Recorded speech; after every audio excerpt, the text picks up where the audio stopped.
we have the better view. I do, I know. This is great. I might just kind of daze off a little bit.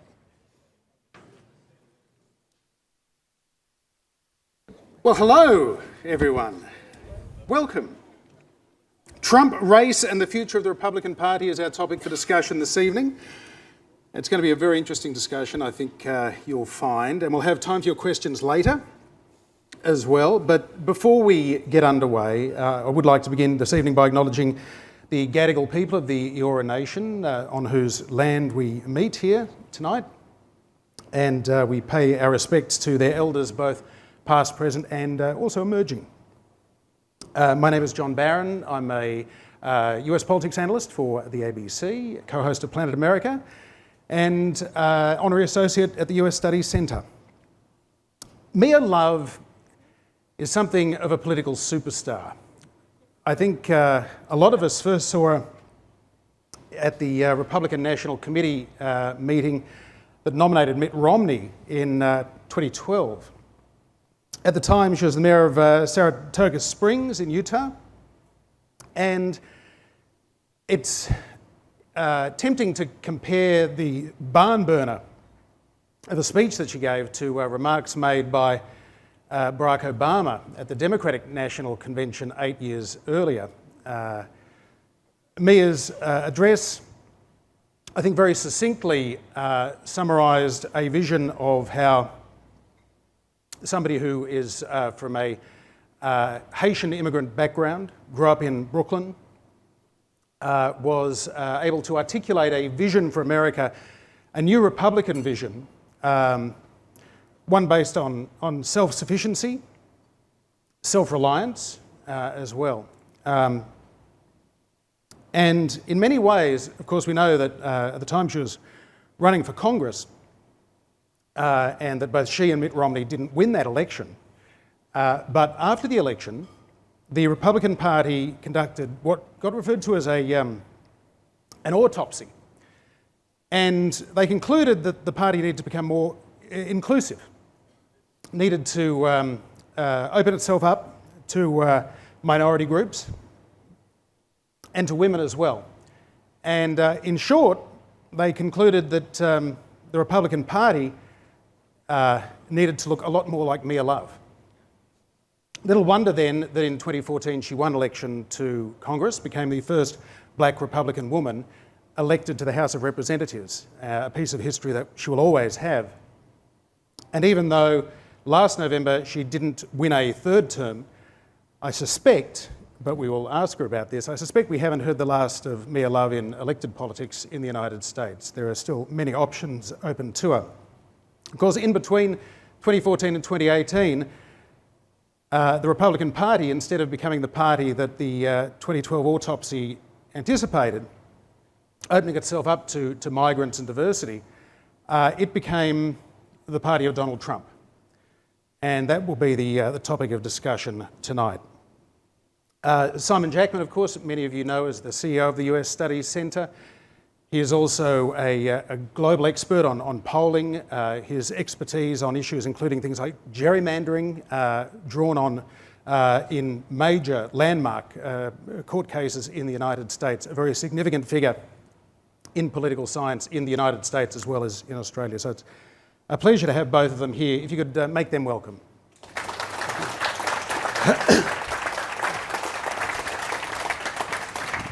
Now, Mia, when you lost last November... Let's just jump right into it. you said, I'm now unfettered and unshackled, and that you can say what you want. What were you not able to say before then? Well, as a representative, it's one of the things that the administration, I wish, could understand, is that you represent everyone at that point. Even though I have an R behind my name, I still had to be sensitive to everyone that I represent and make sure I was doing everything I can to follow the Constitution, follow the state constitution, but still represent everyone in my district. So that means that I had to be careful. I had to be a little sensitive, a little respectful to the different political ideals. The district is incredibly, more than any other district in the state of Utah, is really diverse in their thoughts, and the gap is actually further apart. So that's what I mean by that. Now I'm not really representing, I don't think, anyone except for the platform and the principles and the platform that I believe in. So now I could be as open, as honest, and as uncareful or unshackled as I want.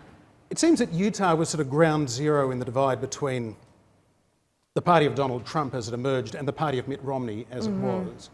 And you were sort of at the fulcrum of that. You were one of the Republicans who, in early October of 2016, you called on Donald Trump to get out of the race. If you had your time over, would you do that again? I would. Absolutely. Without even a doubt, I would. First of all, one of my least favorite, it's not like I'm upset with you for saying it because everybody says it, but my least favorite phrase is the party of Donald Trump. I like to remind people that I've actually been a Republican longer than Donald Trump has. And so, you know, I don't mind it as much when people say the party of Lincoln or the party of Ronald Reagan, because I felt like instead of them changing the party, they actually embodied what the party believed in.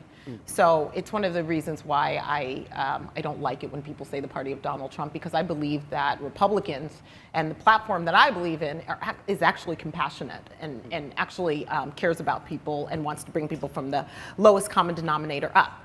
As for whether I would change what I've said, I didn't go into politics. I didn't go into this. This is not something I said I wanted to do when I grow up. And I felt as a mother, as a wife, as an American, as a Utahn, as a human being, I needed to stand up for something. I needed to make sure that my integrity was intact. So, no, I don't regret anything that I've said.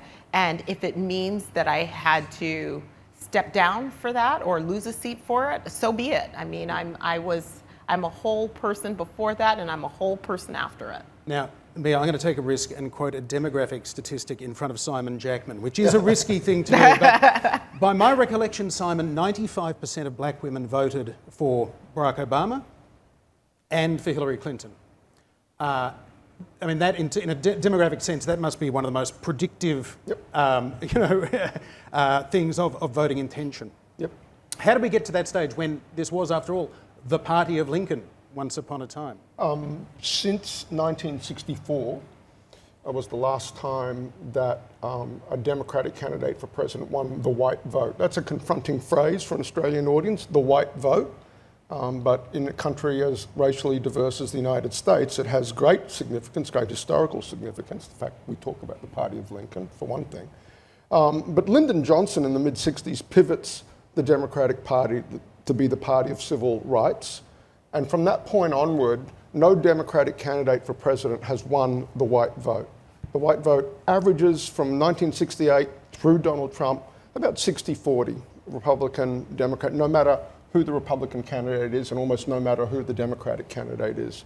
On the other hand, African Americans, minorities more generally, that is, when you average over the non-white part of the American electorate, that's about a 70-30 Democratic Republican electorate. Among blacks, that's much higher, as high as 88-12, or even into the 90s when Obama was at the top of the ticket. And then you throw in the added spice of gender. Among inside black America, it's even more democratic than that baseline number of 88 or 92. You can pop right up into, essentially, there aren't many people left. So, Mia, yes, you do live, you are emblematic of a very rare part of the American electorate, to be sure. So, Mia, you said you didn't grow up thinking you'd go into politics. Never. At what point did you identify as a Republican? Actually, you know, I think my parents, all of the lessons that they taught me, my parents coming from Haiti in the 70s, my dad's first vote as a U.S. citizen was for Ronald Reagan. When you come from a country where there is, the country that my parents came from, where there's one dictator after another, and you just want to feel like you have some sense of control. You just want to be able to work to take care of your family. without somebody coming in and telling you what to do, how to live. Inherently for him, it was Republican. Less government, more people. So actually growing up and hearing those stories and listening, I would just sit at right at my dad's foot, just listening to stories over and over again about their lives in Haiti. And so when I knew what I affiliated. This is one of the things that when people say that the Republican Party has a huge potential constituency among Hispanic voters who often have come from left-wing dictatorships, sometimes right-wing dictatorships, but that these are people who have a distrust of big government, want freedom, want free enterprise. They're religious.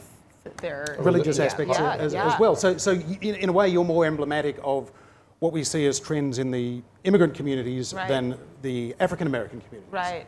Well, okay, so there are several prongs to that. You're right. One of the problems that Republicans have is actually going out and getting into those communities and talking. It's one thing, they say, the idea is the policies are good, they should be voting for us anyway, right? But people, that's not how it works. It's incredibly personal. Politics is personal. And so unless people really feel like you care about them or can relate to them, they're not going to hand over their lives to you or give you their trust. The other side of that is this. I was the only Republican member in the Congressional Black Caucus. Cedric Richmond was the chairman the second term that I was there. Very, very close friendship with the people in the members in the Congressional Black Caucus, believe it or not. And there was one point where I asked Cedric, I said, okay, so I guess I just don't understand. Explain to me why you're a Democrat, because for me, being a Republican is, you can pick and choose your ideas, but it's fundamentally less government, more people, states' rights, different things like that, free markets. And how is it that from Lincoln, you're on this side of the fence? And it's when you open your mind and you quiet down a little bit and you actually listen to what people have to say, you get a wide perspective. Your sphere of knowledge becomes a little grander. And he said, it was the states that held us back when it came to civil rights. So he, being from a state of Louisiana, all of a sudden that made sense to me. Right, where he said the federal government was the one that came in and opened up. So you've got these two different ideas, right? So you've got this community of immigrants that doesn't feel like this party actually reaches out to them, and then you've got another that feels like the federal government was the one that came in, which is why I think that we've seen historically, even though the ideals are the same, we should, the religious aspects, just the family-oriented aspects would align more with one party. You see them going over to the party that's actually reached out. It's intriguing to me that, as well as being in a party which since the 60s has had the more troubled relationship with race, it might be safe to say, you're also a member of the Church of Jesus Christ of Latter-day Saints. Yes, I'm a unicorn, I guess. I'm just, there's which a lot of in this country is still more broadly referred to as Mormons, although that's sort of a term that's becoming seen as increasingly pejorative. So that church had a difficult relationship with African Americans in particular, really until the 1970s, excluding them. Right. So you are a person who doesn't shy away from going into difficult rooms. It's, what somebody once told me, I think it was Peyton Manning, who said to me once, he's like, leaders put themselves in uncomfortable situations and become comfortable there. For me, I guess the best way to put it is I had an opportunity to go to the University of Chicago and to speak to some aspiring black attorneys there. And everyone told me, don't go. They're going to hate you. This is Obama territory. They're going to just dislike you. There isn't anyone that they dislike more than a conservative black woman. So I went anyway, and one young lady stood up and she said, I don't understand how you can be a black female LDS, Latter-day Saint, Republican, living in the state of Utah in today's America. And I said, it's because I refuse to fit this mold that society tells us that we fit into. I said, can you imagine if people like Martin Luther King decided to take the fact that government said he was a second-class citizen you wouldn't be here today. So whether you agree with me or not, that's not the point. The point is to preserve your right to make decisions for yourself. When you have a democracy of people with different ideas and they're coming together and they're talking about what they believe in, that's democracy at its best. I think everyone thinking the same is not good for a country. You have to have debate. You have to have different ideas. Simon, I'm interested in your view on how race in America has evolved over the last decade or so, from the election of Barack Obama, and then that period after Obama's election, where we saw a generation of Republicans, including Herman Cain, running for the presidency in 2012, African American candidates such as Mia as well, where there was a sort of a restatement of this is also our party. It's not just Democrats. Right. Sure. I mean, and if you just think of this from I think about it in terms of market share. And demography in the United States, it's like a glacier rolling downhill. No matter what any politician does, by 2040, by 2045, America will be a minority nation. And if you're a Republican strategist at this point in time, you've got to be thinking, right now we have the white electorate is 72% of the electorate, maybe 73 or 74, depending on the bumps in turnout. But that's been going down by about 2 percentage points every 4 years. Slowly, almost a linear trend. And meanwhile, the non-white part of the electorate, where we struggle to break 30% of vote share, is growing. And so at some point, you're trying to milk more and more out of a smaller and smaller part of the electorate. And for me, I think this is the fundamental sort of, if you're thinking about American politics with a 10-year or a 15-year sort of set of goggles on, this is the big challenge facing the Republican Party right now. And I think anybody that takes that perspective can read the stats as easily as I can, and you arrive at that same conclusion. I think what's interesting, having spent time with Mia over the time she's been in Australia, just being reminded of the practical problems that you're solving when you are an elected official. Yes, I can interrogate this proposition about where we might be 15, 20 years from now, but I've got this thing coming up next year. Yeah, for the House, it's 2 years. Yeah, right, called re-election, and I've got my primary, and if you're the president, you're dealing with much more shorter-term problems like that. And the electoral cost-benefit analysis, if you will, of going long and making these risky investments that may pay off 10 or 15 years down the road versus hanging on to what we've got now, well, a lot of politicians will pursue shoring up the latter than the former. Yeah. Exactly. Mia, the media in 2012 and 2014 sort of pegged you to the Tea Party movement. Was that the reality of it? What was your relationship to that movement? I think that's what. First of all, I was going up against a pretty Matheson, who his father was a governor. I mean, they were trying to hold on to that seat. So the best thing that they could do was try and paint me as an extreme right. Everyone has their ideas of what that is, and it's incredibly fluid. I tend to take issues and deal with issues on a. So I don't know if anybody. I'm not one that you can put into a box in any way, shape, or form. Yeah. Right. So I think that was probably what the idea that some people needed to paint in order to win that election, to say.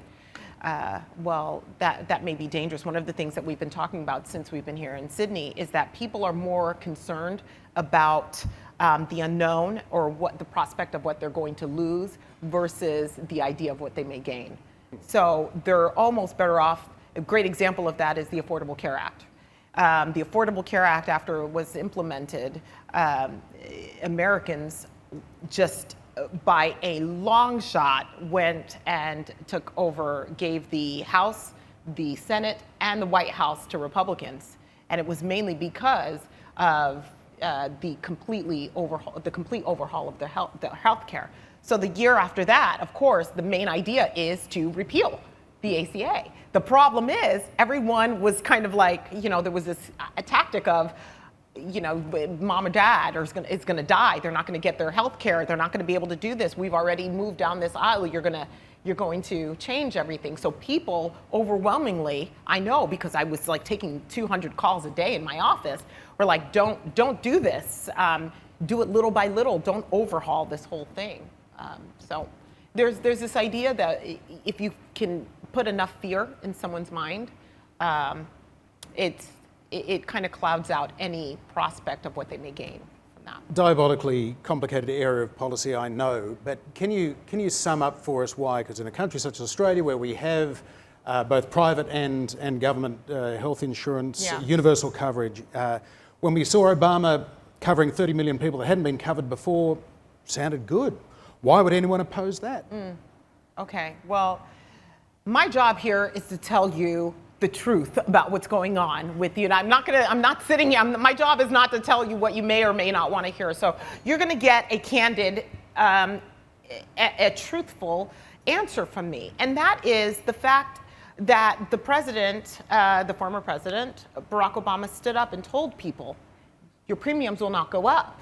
We've got this handled. They said, you can keep your insurance if you want your private insurance, but people were completely losing their private insurance. Their premiums were skyrocketing, 300, 400%. There were people that were paying the healthcare premiums or the healthcare fines without having any healthcare. So all of a sudden they had a bill, even though it was a small bill, $2,000 a year to not have any insurance at all as a penalty is a big deal. So it was the complete overhaul that made people feel like, no, there's some things that needed to change. And I don't think anyone's doubting that. But I think the best way that we should have done it, or that government should have done it, this is before I came in, is little by little, line by line, so that you can at least have some sort of prediction of what may happen. Because at the end of the day, we ended up having quite a bit of unintended consequences with the Affordable Care Act. Where is public opinion on this now, Simon? Because it took a long time to get to anything approaching majority support for Obamacare. Yeah, really hard to unwind at this point, precisely because now people have sort of gotten used to it. Be very diabolical. I mean, it plays very well in the Republican base, but very hard for me to see, and indeed we've seen this legislatively, very tough for those things to go all the way through the Senate in particular. Why? Because it's now increasingly a settled matter. And indeed, you know, very early in my term here running the US Study Centre, we got a phone call from one John Howard who wanted to have a chat about how he thought the politics of this was playing out in the United States, reflecting on his own experience here in Australia, the conservative side of politics here in Australia, having fought Medicare as vehemently as it had for as long as it had, and then finally giving up on that after it had been the law of the land for about, so Howard basically made it a condition of coming back to take the leadership in 1996. This is about, by that point Australia had had this system for nearly 20 years. And that you had to let that go.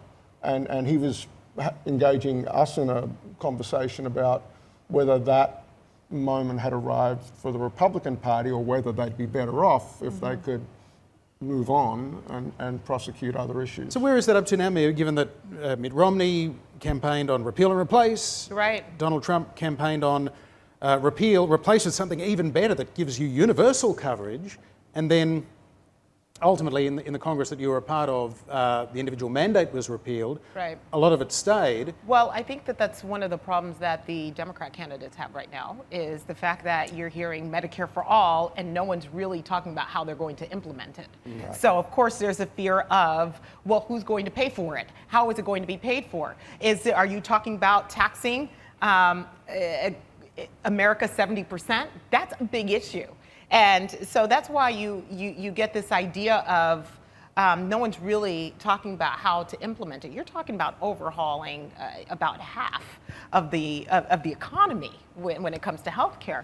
Medicare, there was a lot of money that was coming out of Medicare to pay for the ACA. That's a big issue and a very difficult issue for senior citizens who have paid into Medicare, don't have the option of going back to work, to doing it all over again. So that's one of the issues, that the healthcare issue is an issue that people have. Younger America is ready to, implement universal healthcare, but still, I would think that that about 50+% is just not there yet. Yeah, is it? Is it a regret of yours that repealing the Affordable Care Act didn't happen? And if so, Why didn't it happen, given that Donald Trump said, this is something I'm going to do on day one? Mike Lee.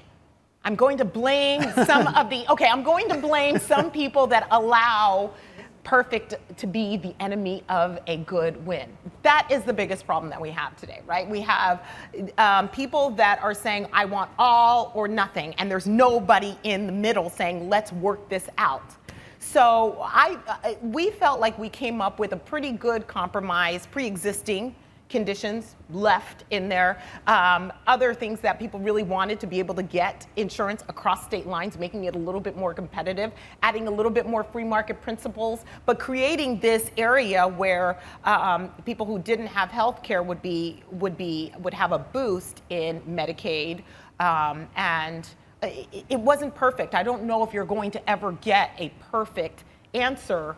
The best thing that you can do is just improve upon it little by little and change with the way that your country is changing. But unfortunately, we had Ted Cruz and Mike Lee, and they wanted a complete full repeal, which stopped it from going to the debate. They stopped cloture from going to the debate. And so finally, when they got it up, you've got Senator McCain, which it was even worse than what the House came up with, did the thumbs down, and the whole thing fell apart. And I took all those calls for nothing. Was that about political purity on the parts of Lee and Cruz, or was it a branding exercise? I mean, what was the... All of the above. Yeah. One of the things that we talk about with, I wanted to bring up that Simon brought up, is the House of Representatives doesn't have the luxury of making, it's a little bit more difficult for them to make a decision and then have 5-6 years to, explain that. Where the House of Representatives, it's a little different. So you've got Senator Lee, you've got a couple of people that are explaining their way through that vote. Because if there was an election right after that, I don't know if those people would be there.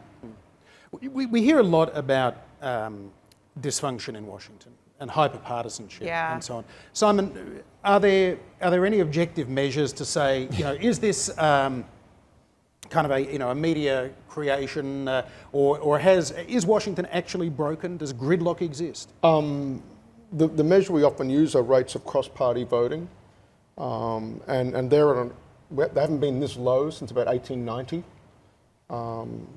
and it's really been a fascinating sort of opportunity to speak with someone who's been there and dealt with that. The way that the American parties in the legislature resemble Westminster-style political parties, where the mechanism for retribution is a little bit different, but a primary challenge when you don't toe the line.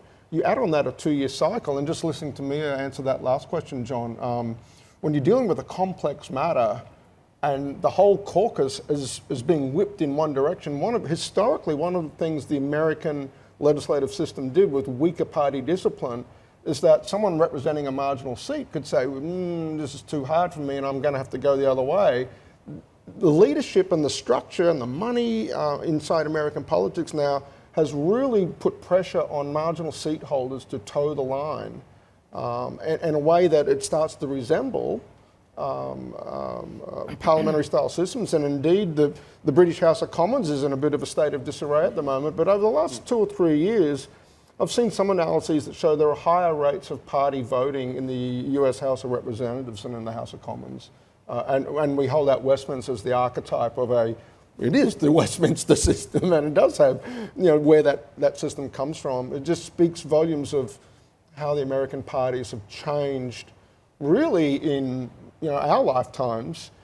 It wasn't this way as recently as, well, we'll go back to Ronald Reagan and Tip O'Neill, or when, a senator like John Breaux, from Louisiana, getting deals done, and I look back at some of that landmark legislation, could NAFTA pass today and had to get up? You had Biden and McCain coming together in the Senate to shepherd it through.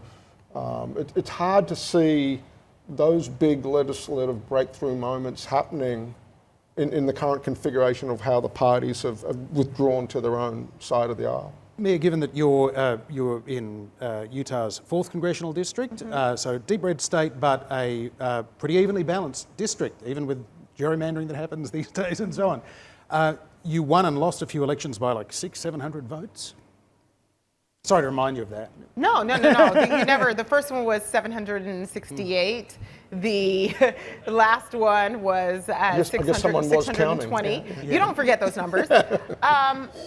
So we're talking about 1/4% of the vote in a congressional district. Well, okay, so there are several things. It was kind of like a perfect storm where, to be honest with you, I was out on my own. I kind of saw some of these things coming in. There were a couple of things that were on the ballot. Medical marijuana, redistricting, which really boosted quite a bit of the left registration and votes, and also the way that the county clerks can kind of legally actually play with provisional ballots. They can keep some, throw some out. You can't, and they have the legal right to do that. If it got close, then we knew that somebody who was in that seat would be, somebody who was close would be able to take it if they needed to. The Republicans weren't even looking at this. They were looking at people like Barbara Comstock's seat that I knew was going to go. I mean, we all knew that seat wasn't going. It's a Virginia seat. There were several other seats that were in big trouble that I think that they kind of tried to spread themselves a little too thin, that by the time they got to it, they lost all of these seats. And a large percentage of women, over half of the Republican women, their seats were gone. And So- everybody in the middle also. Yeah, right. So what's really interesting is people talk about, oh my gosh, like, why aren't you bridging the gap? We are a product of our own mess, our own society. What I mean by that is anybody in the House of Representatives, if you think about it right now, anybody who's actually stood up to the president or said this, they're either retired or they're gone. And Democrats are more than willing to pick up those seats, which creates a bigger divide. So you've got people on this end and people on that end, and nobody coming in the middle, because as soon as they're weakened, somebody's ready to come and pick up those What about that, those Simon, seats. that sort of hollowing out of the middle ground that sometimes inevitably happens if you've got the majority shifting from one side to the other? It's the moderates that cop it. That's right. And the demobilisation of moderates in the American system as the parties withdraw to the base is one of the pathologies that accompanies that. But I want to know, do you think there was a way you could have racked up a slightly different voting history in the House and have won the seat? There was +2 or +3 of vote share for you, and you could have made a credible claim to the Speaker and said, hey, I need to vote this way on this, otherwise I'm not going to be. You can have me in the legislature 2 years from now or not, but if you want me 2 years from now, I'm going to have to vote against you guys a couple of times. As did your predecessor, the Democrat who held the seat, had the highest rate of cross-party voting of any Democrat when he represented the seat. I'm just thinking, was it something you might have done differently in the legislature? I think there's this illusion that policy actually makes the candidate. That's not not reality. The reality is the media, and the reality is who tells a story and tells the story best. Right. If you think about it, I ran circles around my predecessors. I mean, Matheson passed one bill in the 12 years that he was a member of the House of Representatives, and that was naming a post office. I actually passed really substantive legislation, 7 in the last year. It's funny because there was this meme that was out that said Mia Love passed more bills this year than the person that's currently in the seat, because of some of the bills that were sitting in the Senate that we actually were able to get through. So I'm talking about things like stopping taxpayer obligation to perpetrators of sexual harassment. I'm talking about all of the bills that I supported for our vets. I'm talking about some of the bills that I passed trying to help our small businesses from dying on a vine. I mean, these are incredibly important. So it has nothing to do. I don't believe it had anything to do. I mean, I did, and this is not me tooting my own horn, but I had to, in the House of Representatives, say every moment away from my children have to count. And I worked as hard as I possibly could to not be a show pony, but to be a workhorse so I can get people to come along with me to pass bills in the House. So much so, David Scott from Atlanta, who is a member of the Congressional Black Caucus, a Democrat, actually gave me money supporting my campaign to the detriment of, he got a lot of flack for that, but that had nothing to do with it. I think it has to do with the narrative of someone has to hold the president accountable, even though I was the only one in the House of Representatives really trying to hold the president accountable. It's just the narrative. Can we talk a little bit, Mia, about your relationship with... It's a good answer. Your relationship with President Trump. Of course, last November, even before the final vote was tallied, but when it was not looking great for you, he basically said... We were winning at that point. Right. That was so funny. I don't think he got the memo. Yeah, but he almost sort of held you up as an example to others. So he said, Mia Love didn't offer me any love, and this is what happens. Too bad, Mia. Yeah. And you obviously didn't respond too well to that. Describing him as transactional. What did you mean by that? Well, that's true. It's absolutely true. Okay, so, I tend to give people the benefit of the doubt. I do everything that I possibly can to see and work with the good side. Even when he called Haiti shithole or asshole country, you can edit that word, I went in and I said, what can I do to help you? Because we've got TPS, we've got all of these other things. I'm more interested in doing my work for people than I am about, your comments. So let me help you. But there was like, oh, no, the Haitian people love me. We're fine. Don't worry about it. It was just, and I was just like, I'm trying to say, look, I'm here to help. What did your parents think of that, by the way? Because they were Trump supporters. They were a little heartbroken because they weren't fond of Hillary Clinton.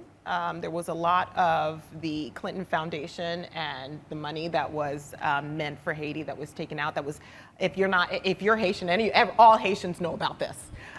So that was, this was an issue for them. They felt also that the Clinton administration put the president, Aristide, that was taken out, put him back in, and kind of tried to support him a little bit. So there was some distrust there with the Clinton administration. But my parents were a little heartbroken. One of the things that happened is Mike Pence, who invited me and a couple of other people over for dinner early on in their administration, took the phone and called my parents and said, hey, I just want you to know you've got a great daughter. We appreciate, and that was so heartwarming for them. And it's really, they can't reconcile this phone call with what they're hearing from the president. They can't reconcile this, the vice president and what he did personally for them with the president. I began by asking whether you regretted the sort of disendorsement of Donald Trump in October of 2016. What about not giving him more love last year? What does that mean? What does that mean? I said thank you.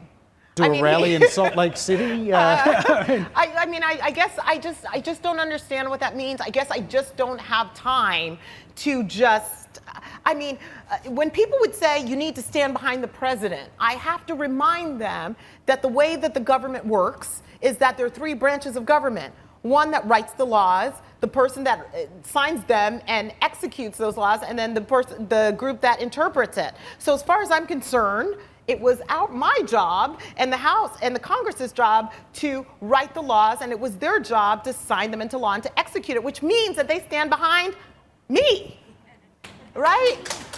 So I just kind of felt like I didn't understand what that meant. Our job, that's why it's called balance of powers. It's not meant to say, if somebody's doing something that I think is good and fits within that platform and fits within what I believe is good for the country, then hurrah, thank you, you're doing your job. I never had to have somebody say, even though I appreciated the thank yous, I never had somebody say, hey, I need you to go to Washington and vote today. I need you to, it's just you do what you're supposed to do. That's why they elect you. So thank you, and letting people know how much I appreciate bringing Joshua Holt from Venezuela home. So it was a Utahn who was Well, held he hostage mentioned down that, there right? for a He while. mentioned Yeah. that. He was like, she called me every day, asked me to help with Joshua Holt. This is a young American man that was thrown into prison for no reason and suffering every day. And that's what I'm talking about by transactional, Right. because that was personal to me. So he felt that he'd helped you out with this Then I needed to constituent do who was in something. jail. I needed to do something to return that. And I never ever felt that the parents had to do anything to thank me for doing my job. Tell me. As a mom, I had to say, what would I do if that were my son? How would I want my representative to behave if that were my son? And it caused me to lose a lot of sleep, but it was my job. So given how passionate you were about the job and the things that you were elected to do that were not necessarily in line with what the president was seeking to do, you had a separate and distinct role under the Constitution and so on, but you had to work with the White House to get certain things done and Yes. understand the power of the presidency. Yeah. Right now, if you were in the House and you were considering the possibility of impeaching this president, what would be weighing in your mind? There's the question there. Okay, so again, understand this is my opinion and what I believe the issues that Republicans are facing today. Impeachment is a very serious process, and it's only been done twice in the United States. And whatever the result is, it's bad. It's a lose-lose. So first of all, I'm just going to start off by saying no. I would be voting no for several reasons. One is having enough evidence to know that there was criminal activity. Two is the way that the process is being done, the American people are completely shut out of it. In other words, the House of Representatives is a branch of government that's closest to people. If the people do not have a vote on the floor, then they don't have a voice in the House. So the fact that this is done completely behind closed doors and there's not a vote so that the American people can see where their representatives are, or even have the opportunity to say to their representative, I want you to say yes or no to that, is completely shutting Americans out, which is not okay with me. And then the other thing also is you are not going to get a Republican that's going to buy into this if they're not even in the picture. So when you look at some of the hearings, for instance, you looked at the Benghazi hearings, that was actually open. You had debate on both sides, and it was, people were seeing what was going on. You had Trey Gowdy and Elijah Cummings, who has just recently passed, debating back and forth about and having these hearings. This is completely, the process is done completely by the Speaker of the House and Adam Schiff and the people that are actually in that impeachment process. There's Leader McCarthy, I've actually spoken to him, he's like, we're completely shut out of the process. Simon, you've written a lot about the impeachment process. How does what we're seeing or not seeing at the moment coming out of Capitol Hill compare to those precedents, Clinton and Andrew Johnson, and do those precedents matter given that this is a political process, not a legal one?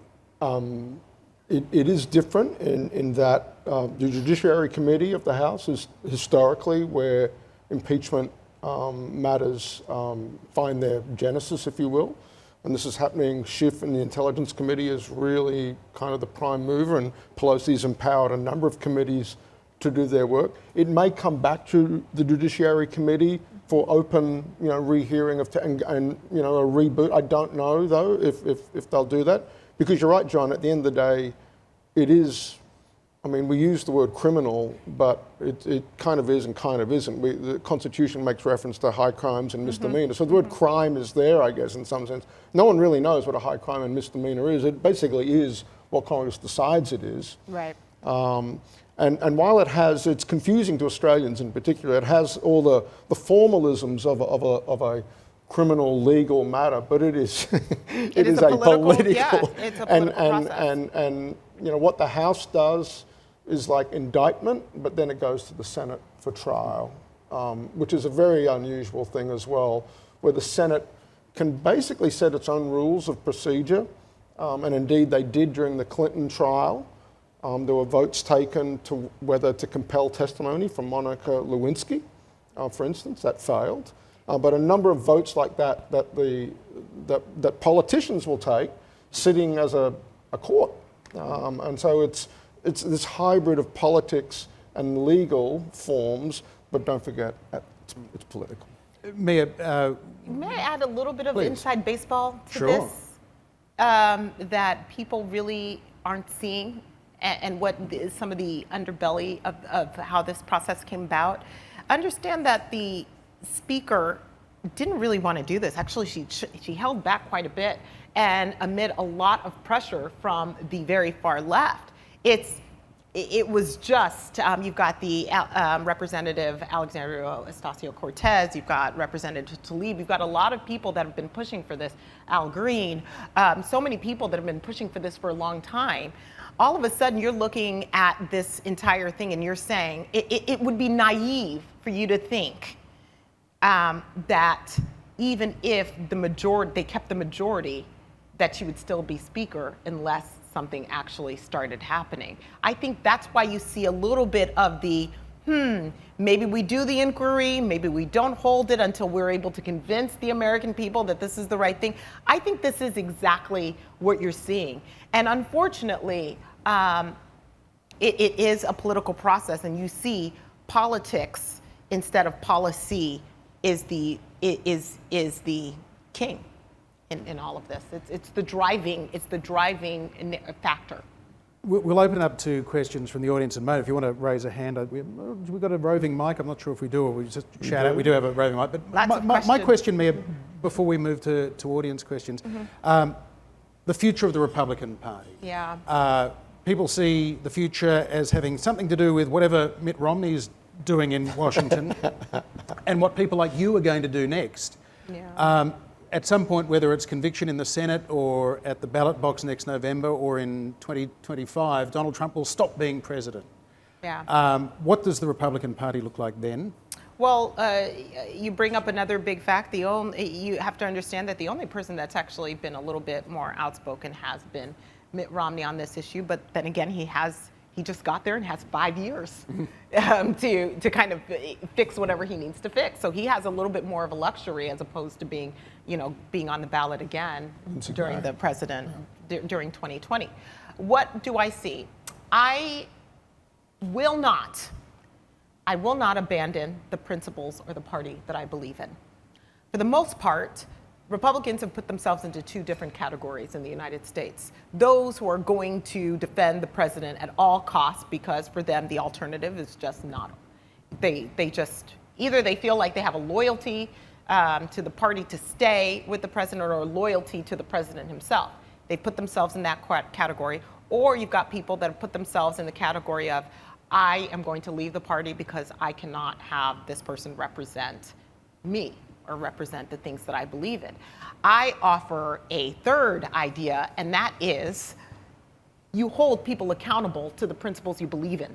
That is the only way the America that I know is going to survive. That the American dream, the principles that my parents taught me growing up, you don't own anything, and you never can't own, earn.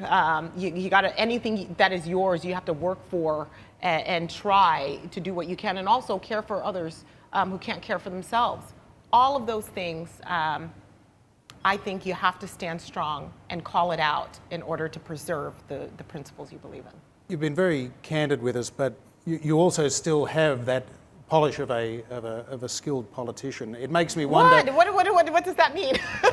It means you give good and layered answers. And as a journalist, I fear that I won't get a straight answer if I ask the question, are you going to run again?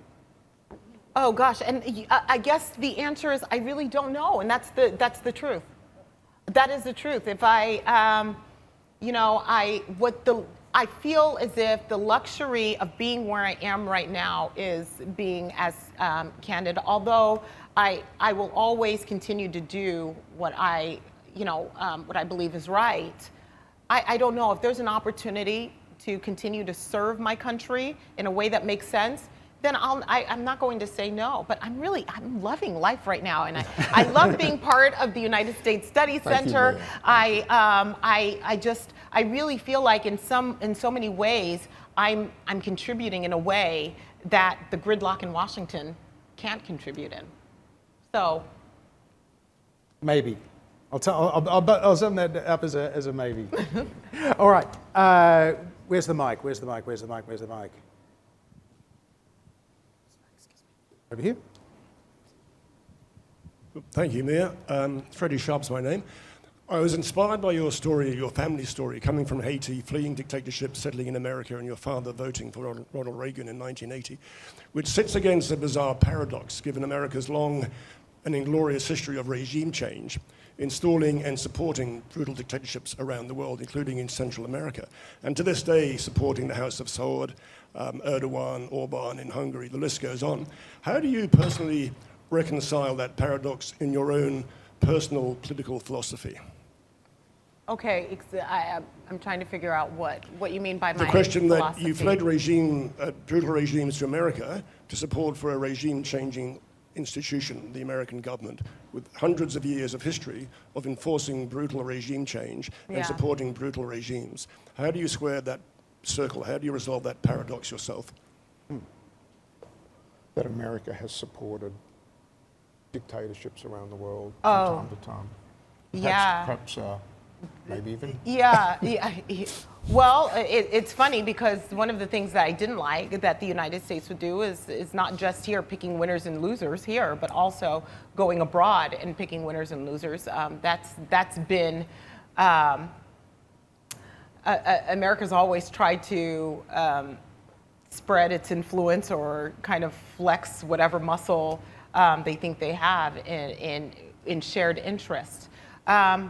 I think that the way I reconcile it is there are allies that we have that are in the battle with us. I look at, for instance, the relationship that we have with Australia, relationships that we have with our allies in Israel. In Israel, I support making sure that we keep those allies strong because they're on the front wars of terror. I don't want to see the whites of somebody's eyeballs before we realize we're in trouble. And there's a good shared interest. So as long as the United States is out there trying to protect Americans from threats, both domestic and foreign, I believe in that involvement. In regime changes, I don't appreciate any taking away the voice of a country's people in order to keep somebody in power. I think countries need to really take care of that for themselves, and we work with who we have for shared interests. I don't know if that answers your question, but I just. I wonder as well. I'm trying to understand what. Yeah. I wonder as well. You talked about the transactional nature of President Trump. Is that how you view that now famous July phone call with President Zelensky of Ukraine? What can you do for me? Look at what we're doing for you. Is that a part of Trump's transactionism? I think so. And I don't know if he thinks he was doing anything wrong. That's what's really interesting to me. It just kind of blows my mind. I think that that's the way that he's used to doing business, and that's what he's done. And it's just really odd to me. The one thing that people like about the president is that he's not polished, but it's also the thing that really hurts us as Americans when you're out there and you're. I think anytime you call a foreign entity to be involved in United States politics, it's a bad move. It's almost like that might be Donald Trump's epitaph as president. He didn't know it was wrong. He didn't know it was wrong to have the G7 at one of his resorts. I think it's actually different than that. I think it's different than that.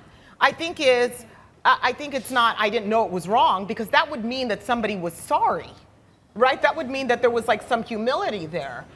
Which, and I don't say that to be funny. I actually say it in honesty, because there's something to be said about humility. I think that there would be a lot of leeway given if the president said, you know what, I am sorry I said those things, or I'm sorry I did that. But there's really none of that, and I think that that's where I have an issue, because there's no humility or apology for. It's just.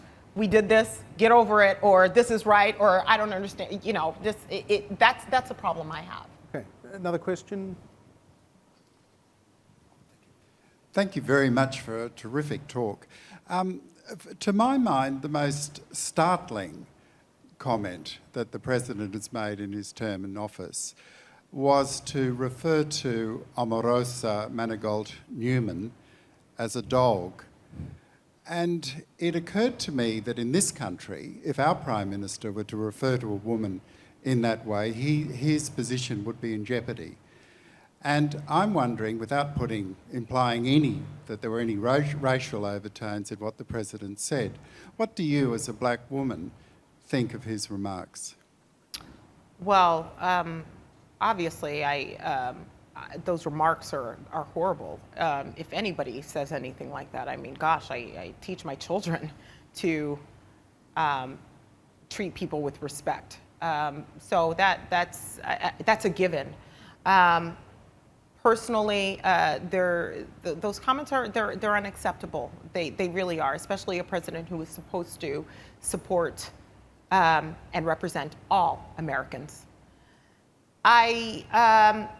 But this is, I wonder when people are going to stop being surprised, because if you remember, during the debate, he said some things about Carly Fiorina and her face, right? It was an unconventional part that led him to where he is, which he's not going to move away from that.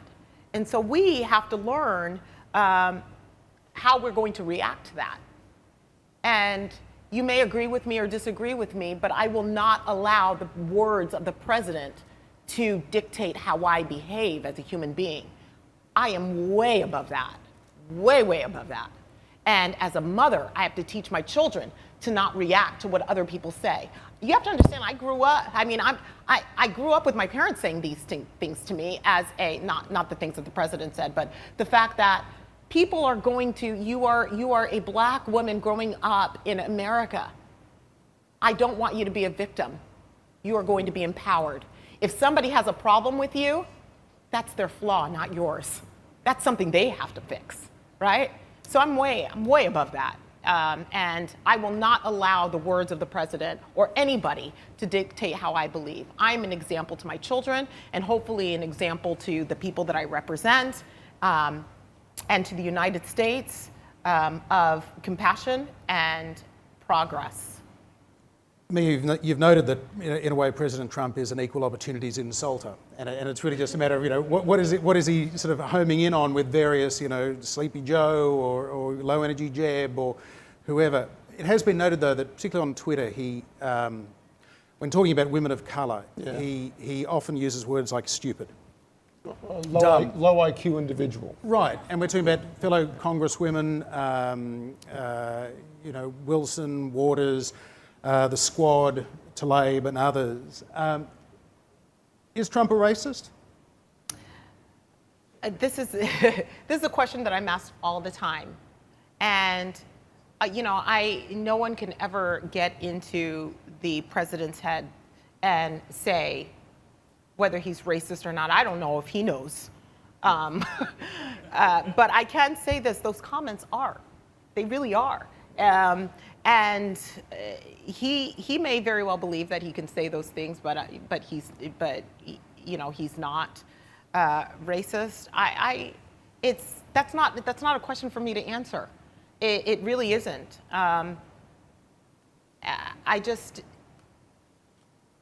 Those are flaws he has to fix. What are you going to do differently if the answer is yes or no? You're going to keep doing. Right. Yeah. And what if the answer is yes? Yeah. Right? Yeah. Good question. Do we have another question?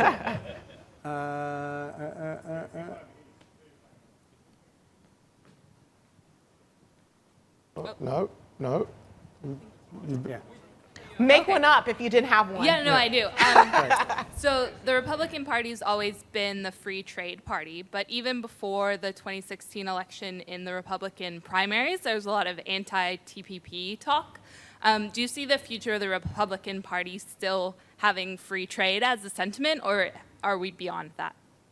I'm a free trader. I've always been a free trader. I follow these. I guess I'm just too practical in my thoughts and beliefs. I think that whenever you can get products, services at the lowest cost possible, that's good for the poor, that's good for the middle class, that's good for everybody, right? So that's how people actually become richer, right? Whatever they can bring into their home at the lowest cost possible. So it's really interesting. This is the whole idea of whether you're going to support the president at all costs or whether you're going to stand up to some of the things that you believe is incorrect. Now, when I was a member of Congress, the trade war with China was beginning, and I just wanted to know if there was a strategy, what it was, because I felt like it was my job to go back to my district and say, hey guys, the president actually knows what he's doing. He's actually said this, but we didn't get any of that. As a matter of fact, we did something that was very un-Republican, which is created a barrier for farmers and then bailed them out. That was just something that we don't do. You don't create a problem. I mean, we're against bailouts to begin with. You don't create an issue and then all of a sudden say, don't worry about it.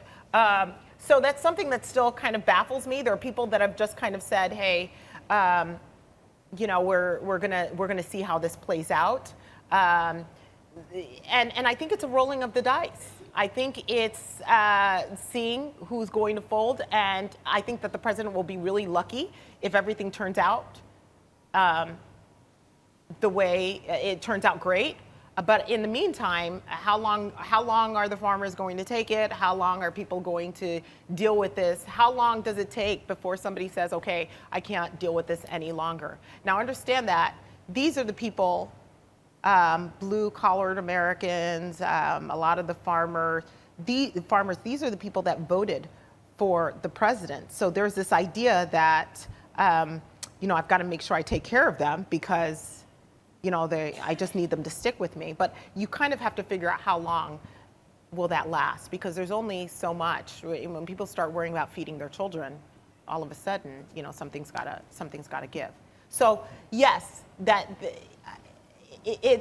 I don't really know how to answer that except to say it falls into that category. Those who are going to ask questions and those who are going to say, I'm going to follow the president, even though that's far away from my platform and what I believe in historically. I just wanted some explanation, though, something. Have we got a question from this half of the room? I hate to feel as I'm neglecting you. Anyone got a question? Back to this side. All over here. All right. Over here. Thank you. David Arnold. Mia, I was wondering, we've talked about the hollowing of the middle ground a couple of times tonight. Let's look forward. Trump wins. We come up for the next election campaign. Is this the new normal for the Republican Party? Oh gosh, I hope not. I am an optimist. At the end of the day, I believe that people, for the most part, are good or want to do good things. And I hope that we all know that we're flawed. That's part of the human growth, is to see some of those flaws and fix that. But I believe in people. I look at our history and I've seen the times when, for lack of a better word, the crap hit the fan and we stood up.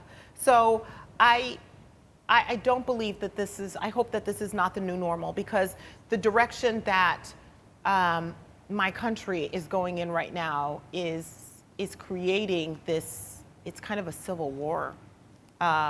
It's this lack of respect, and you've got social media where there's this lack of civility and this just all out mean to each other. I just don't understand how I could be a Republican member of the Congressional Black Caucus and have those members treat me and I treat them like family to where we are now. There isn't that bridge. Can you imagine if that was happening in all of the caucuses? There isn't that bridge any longer. We have taken the fibers that have held us together as people where we could talk civilly and separated it and said, now the new rule is that we are going to tear each other apart until we can convince the other person to do the same thing. I hope that that's not where we are. I refuse to believe that that's the new normal. Refuse to believe it. Let's do a bit of crystal ball gazing before we run out of time. First of all, Simon, 13 months from now, Americans will go to the polls and either re-elect Donald Trump or elect somebody else, new Congress as Presuming well. he's still president. Presuming he's still president.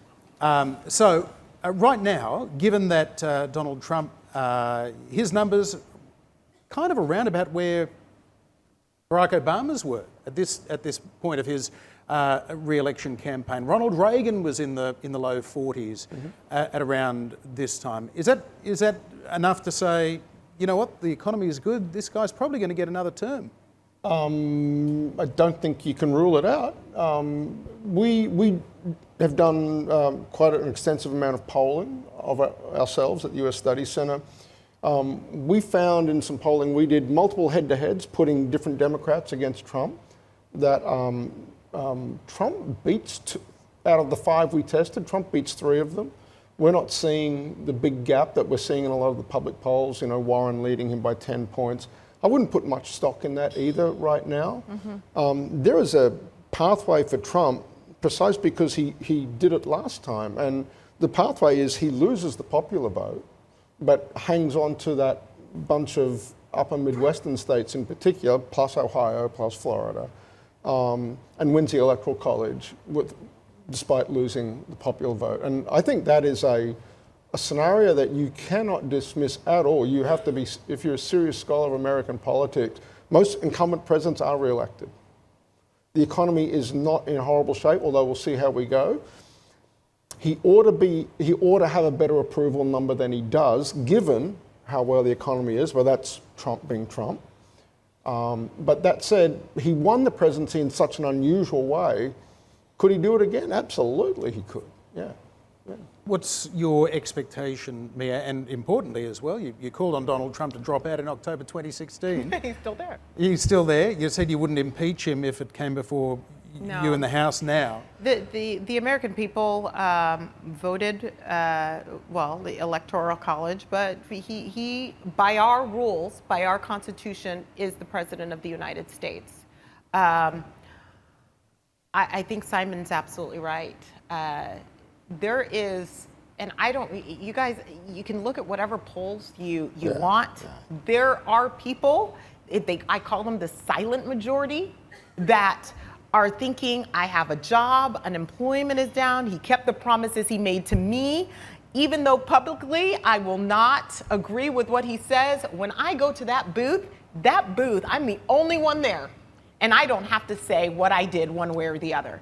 And I think that that's where you get that silent majority. My counterpart, Bruce, brought something up with the United States Study Center that I think was actually quite brilliant and resonated with me. And I think with a line that resonates with the American people is the president said at a rally, you don't have to like me, but you'll have to vote for me or else everything will fall apart.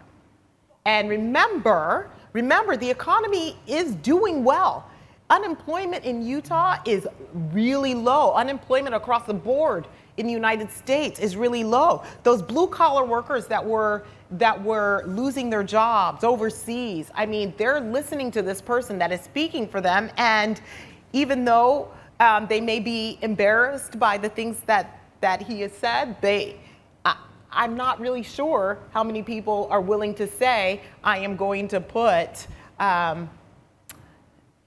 what I feel morally is right in front of what I feel is working out for my family right now. So that is, you just have to look at that dynamic and what's happening in the United States. And of course, anything can change. I mean, if the economy starts to tank, then that's a problem. I mean, he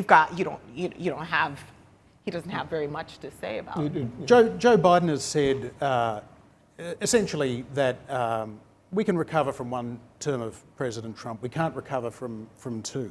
We used to say that about Barack Obama too, by the way. Right, I'm sure everyone says it about the other side. Reagan. I wonder, in terms of the future of the Republican Party and the way that you identify with the Republican Party, does it change it? Does a second term of Donald Trump mean that it really is the party of Trump now? It's not the party of Reagan, it's certainly not the party of Lincoln? Well, here's what I would hope. I would hope that knowing that there are term limits, there's a good reason for that, and I support it. I would hope that a president who people would be a little bit more outspoken about about at least holding his feet to the fire. I think one of the reasons why he continues to go on is because he's got his own echo chamber and he's not hearing from others about how to conduct yourself appropriately. I think that's hopefully, if he does get another term, that people aren't shy about standing up for all Americans. I mean, you may not like somebody's politics, you may not like what they believe in, but I mean, it's a really low bar to say at least be respectful, right? So the Republican Party you see in the future is You didn't answer that question. That's okay. a bit like the 2013 autopsy report. That is the future. This is just a kind of a break with that. Is that how you see it?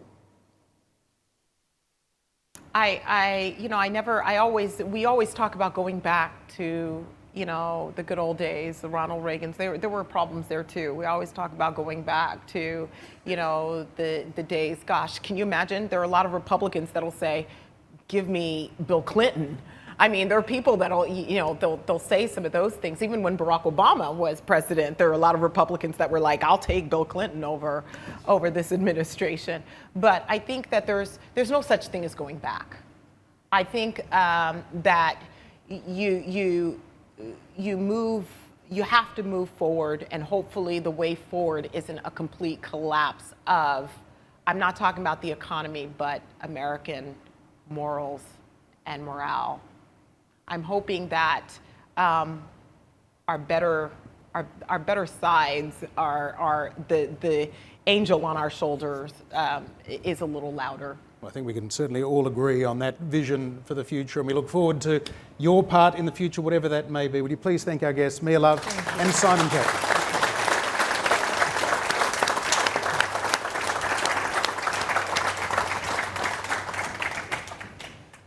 Louise, thank you.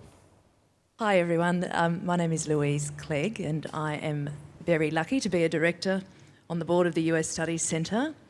How good is Mia? I had to say that. Mia, I read a little about you and read some of what you've written, and someone had written recently that you were eclectically principled.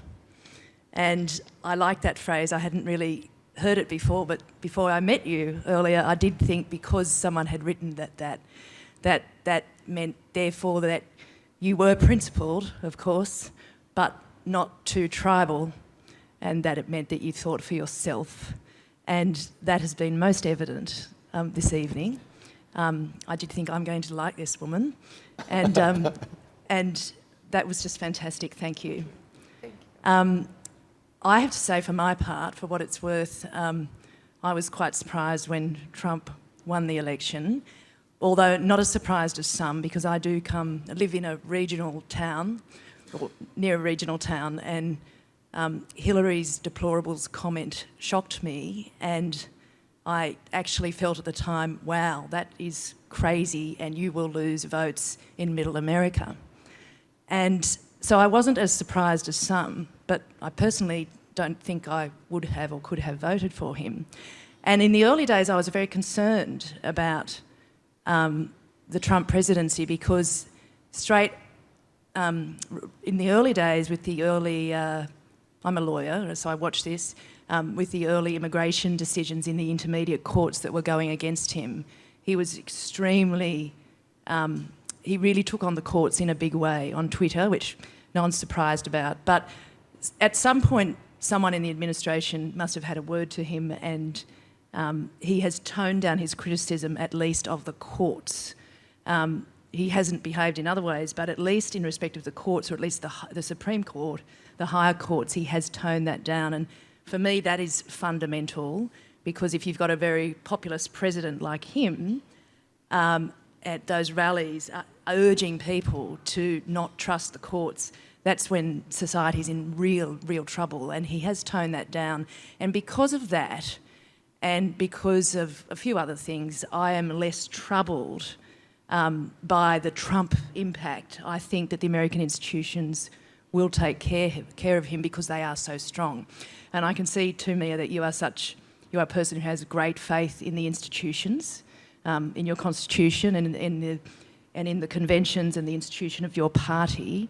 And that is wonderful. I think it's clear that you refuse to have your values and your party appropriated, to use that phrase from another context. And so my hat goes off to you. Thank you for being so brave and principled. Thank you. And we've all really, really enjoyed this evening. It was fantastic. Thank you. Thank you so much.